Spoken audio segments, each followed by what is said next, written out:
So someone says something and it feels like the same kind of situation that I was in when I was 7.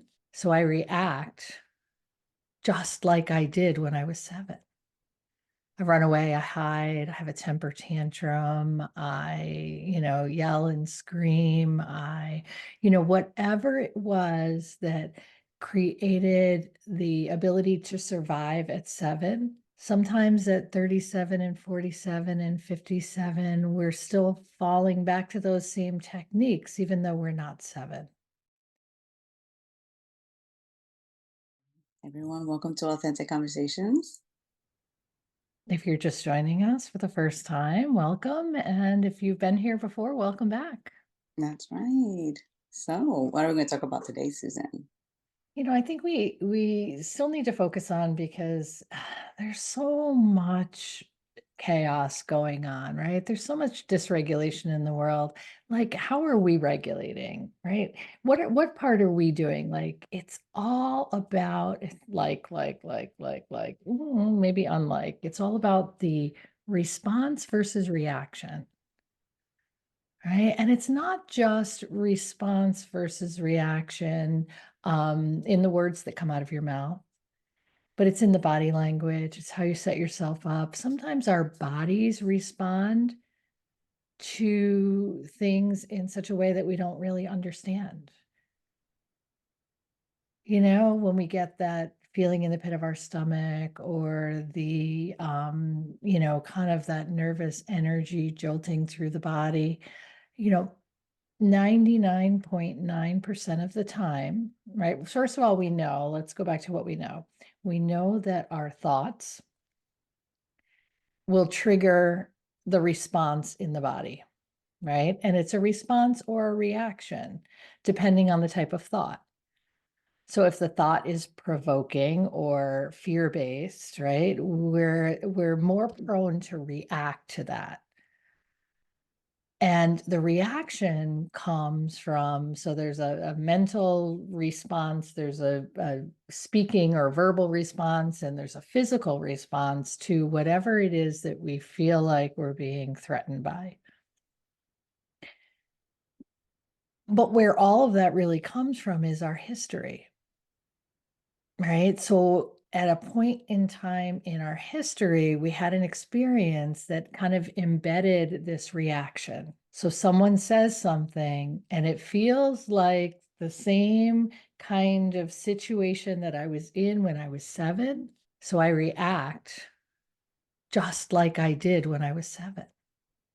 I run away, I hide, I have a temper tantrum, I yell and scream, whatever it was that created the ability to survive at 7. Sometimes at 37 and 47 and 57, we're still falling back to those same techniques, even though we're not 7.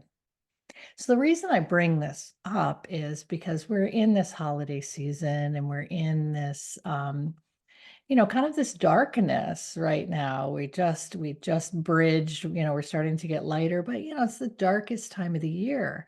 And it's really hard to find sometimes the joy. We say, happy holidays and Merry Christmas and happy Hanukkah and happy New Year. And there's kind of this implied thing that everybody needs to be happy.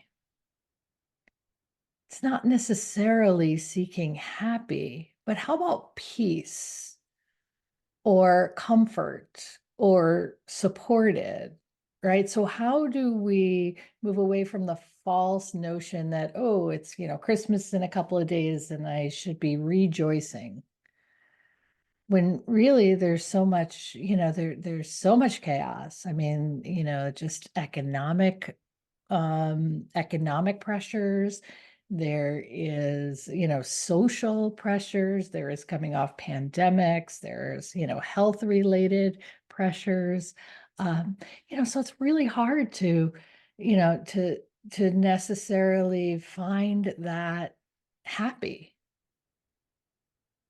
So I think it's more about finding that contentment. So going back to just the triggers, right? There's lots of triggers coming at us, whether it's like we overspent because it's Christmas and we're supposed to, or, whether we feel like we have to entertain and go big or not at all, or even it's so crazy, social media, which of course we're part of, puts out these ridiculous, what, hot cocoa charcuterie boards and these things that all look so fine and fancy. And, it's like society is setting us up for failure. Social media is setting us up for failure.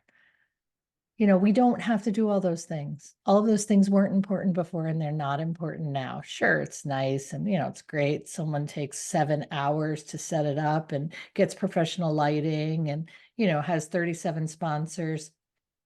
Fine, if that's their thing.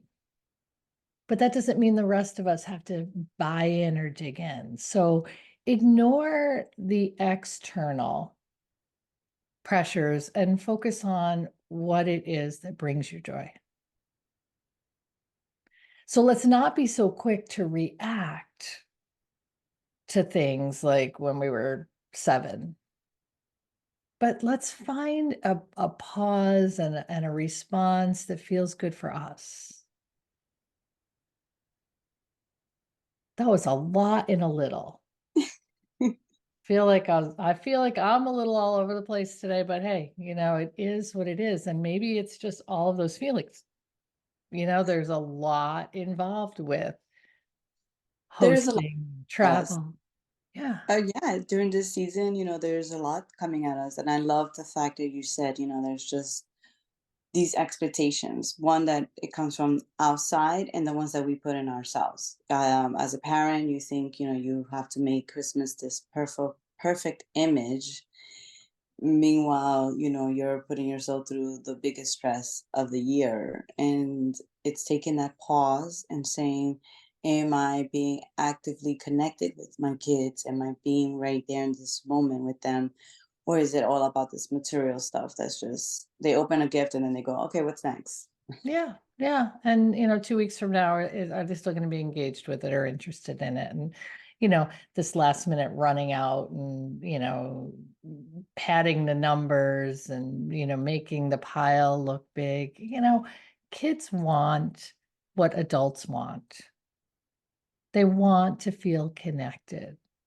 Right? This whole Mhm. comparison thing that we do straight from social media to, I mean, who's going to put their new car or their new boat on social media with a big bow on it? Who's going to put, like, it's okay, good for them. Don't make what's them about you. Yeah. And we teach our children, not to count the number of gifts that each sibling has to make sure that it's fair. How about, how about just trusting that we're teaching them to be grateful to have been able to not only receive, but to learn how to give, Hmm. but to learn how to give. I have a granddaughter, she's 3, and we made gifts the other day. So we got the glue out and we got the popsicle sticks out and we got the stuff out and you know, I mean, fabulous. So she wanted to put them all in envelopes. So how to find envelopes big enough and she put them all in envelopes and we wrote whose they were and like she's saving them. She's like, "Nope." I said, "Where's those envelopes?" She goes, I have them safe, Grammy, but not for yet, for Christmas. Daddy, you can't have yours yet. It's for Christmas. The joy of giving, the joy of giving as much as the joy of receiving. And that's balance, right? That's a true relationship. When you feel like you're, in a relationship where you're receiving as well as giving, then that's authentic. I want to talk about authentic. Absolutely. And it's not, I love the fact that it's handmade, which is the other thing. It's the gift that something that you put a thought into, now that you just went to the store and picked up the next thing that you think is what the person wants. Most of the time, a person really just wants something very simple, maybe like a cutting board.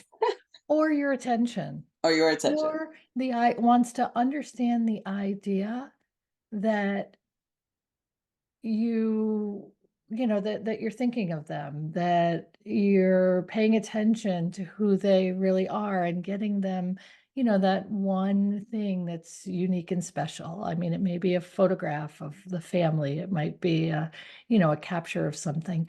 It's human connection. Giving and receiving is a form of human connection. And we all know, back to the universal laws, how important connecting, with ourselves and connecting with others can be. So, what are the tools that we can use? I mean, we're very close to Christmas. The energy is already done, out the Yeah, well, you window. may not hear this till your New Year's You party, might, so that's okay. And you may not hear this till your Valentine's stuff, and you may not hear it till next Christmas, and that's all fine too. But it's all seeds planted, and it's not just about the holidays, it's about the idea of giving and receiving. So, zero expectations is number one.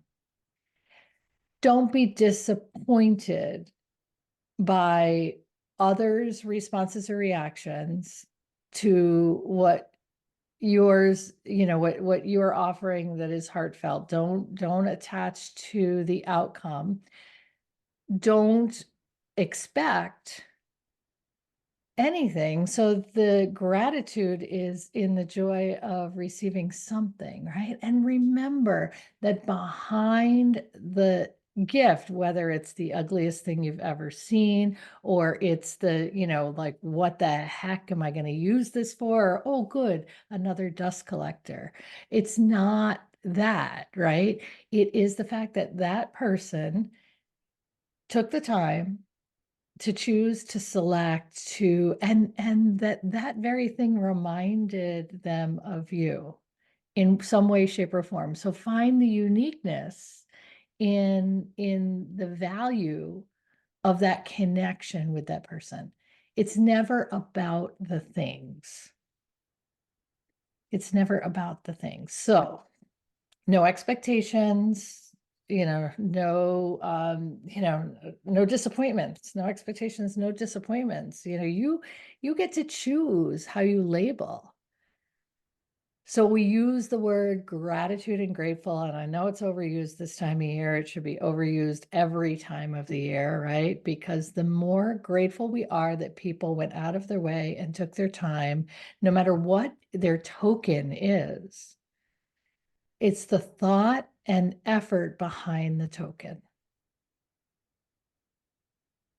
Yeah, that's what it is. It's the thought and effort behind the token. So whatever you already have, whatever people have gifted you, it's gratitude for having those people in your life that care enough to show up with something. Fruitcake. Yes. and that's it, guys. We are hoping that this makes it out right. A little bit after the holidays. I'm sure it's not going to be out tomorrow. But we want to thank you all for the gift that you give us all year round by listening to our podcast. We're grateful the fact that you either take the time to listen to us, and share our content, and that you show up, just as well as you, Susan, that shows up too. So thank you, Susan. Thank you, Amaryllis. Much gratitude.